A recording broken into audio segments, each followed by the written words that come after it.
From a trainee to a member of BLACKPINK and now a global sensation, Rosé's journey is often seen as a remarkable success narrative. Born in 1997 in New Zealand to South Korean parents and raised in Australia, she seemed to personify the ultimate global idol long before K-pop took center stage in the West. For her, music was never just a pastime. It was a calling forged through years of commitment, homesickness, and the subtle pressure of standing out in a fiercely competitive industry. When she auditioned for YG Entertainment in Sydney in 2012, fully conscious of the slim chances of success, few could have foreseen how pivotal that moment would turn out to be. Placing first among 700 contestants, she was swiftly absorbed into a system that rewards talent while demanding true sacrifice at every level. Relocating to South Korea marked the start of an intense metamorphosis. As a trainee, Rosé's vocal talent quickly distinguished her, leading to early exposure by featuring on G-Dragon's track Without You. Nonetheless, even this initial recognition came with unvoiced expectations, relentless growth, silence under duress, and absolute adherence to the company's long-term strategy. After a rigorous 4 years of training, she debuted with BLACKPINK in August 2016, and the group's rapid rise transformed the landscape of global K-pop seemingly overnight. Records shattered, charts were overtaken, and Rosé evolved into a recognizable figure not just in Asia but throughout Western pop culture. Yet, immense success often invites scrutiny. As BLACKPINK's fame escalated, the pressure mounted on each member to demonstrate their personal worth beyond the team framework. When Rosé released her debut solo album in March 2021, expectations had already soared to dangerous heights. On the Ground didn't merely succeed, it obliterated industry barriers, making her the first Korean solo artist to top the Billboard Global 200. To the masses, it seemed like validation. Behind the scenes, however, it signified the onset of a much more intricate Chapter 1, where global ambition, Western recognition, and the stringent standards of K-pop would inevitably clash. To grasp how that collision influenced everything subsequent in Rosé's solo journey, ensure you're subscribed, as this is merely the start of a much more profound tale. Following the groundbreaking success of her initial solo release, the focus surrounding Rosé shifted from whether she could thrive independently to how far she was willing to go to redefine herself outside the BLACKPINK identity. Fans anticipated for years, hoping for a full-length solo album that would highlight her artistic essence beyond the meticulously crafted singles. What they didn't foresee was the magnitude of her next move. Behind closed doors, Rosé renegotiated her relationship with YG Entertainment and signed with Atlantic Records for her solo endeavors, a decision that subtly indicated a shift in priorities.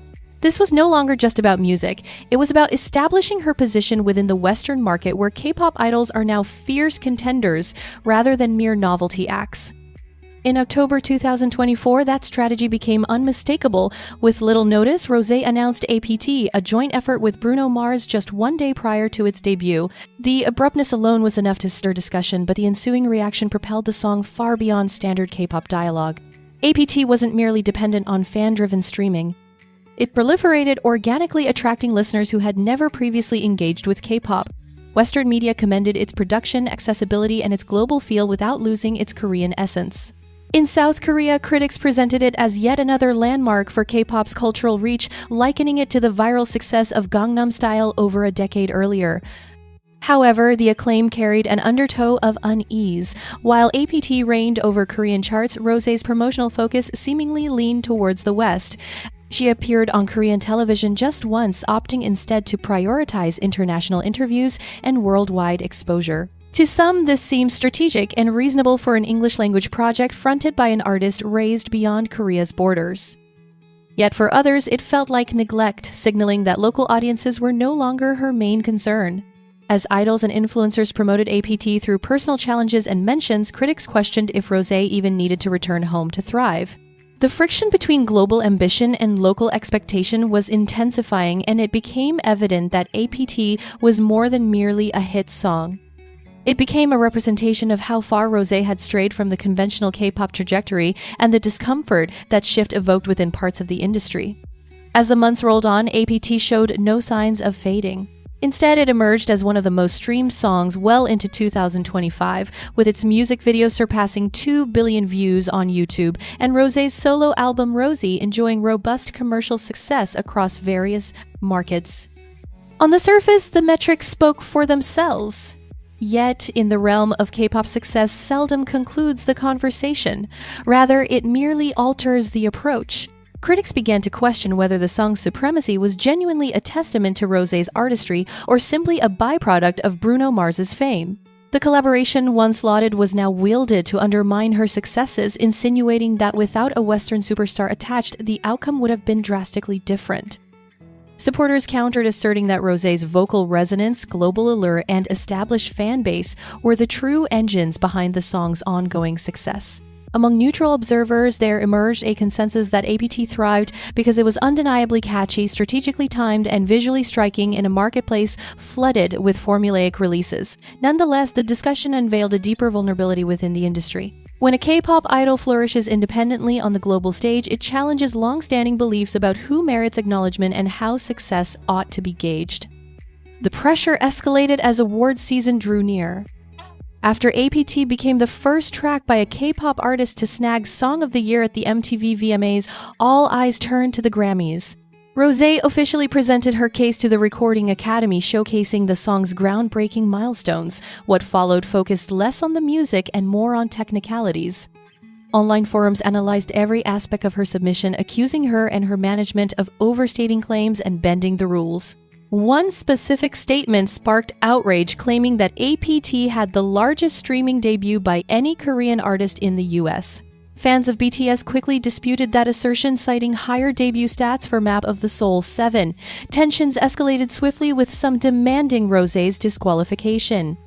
Others sought to reinterpret the phrasing, suggesting it referred to a solo artist or a particular definition of debut. This ambiguity was enough to fuel the ongoing drama, turning what should have been a moment of celebration into yet another episode of fan conflict. The Grammy controversy did not occur in a vacuum. It fused into a long-standing and deeply ingrained rivalry between two of K-pop's most formidable fan bases. As online calls for Rosé's disqualification gained traction, her supporters contended that the backlash had less to do with rule infractions and more with fear. To them, the prospect of a BLACKPINK member achieving what BTS had long pursued was simply unacceptable to some fans.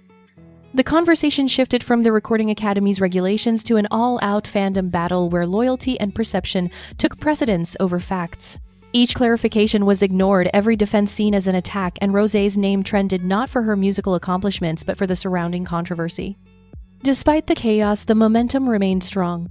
When Grammy nominations were officially revealed, APT secured 3 major nominations, including Song of the Year, Record of the Year, and Best Pop Duo, Group Performance.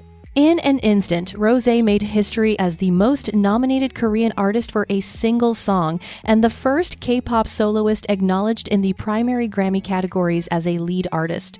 For many, this should have concluded the discussions. Instead, it stoked the flames. Her comments after the nominations, intended to convey gratitude and disbelief, were meticulously analyzed.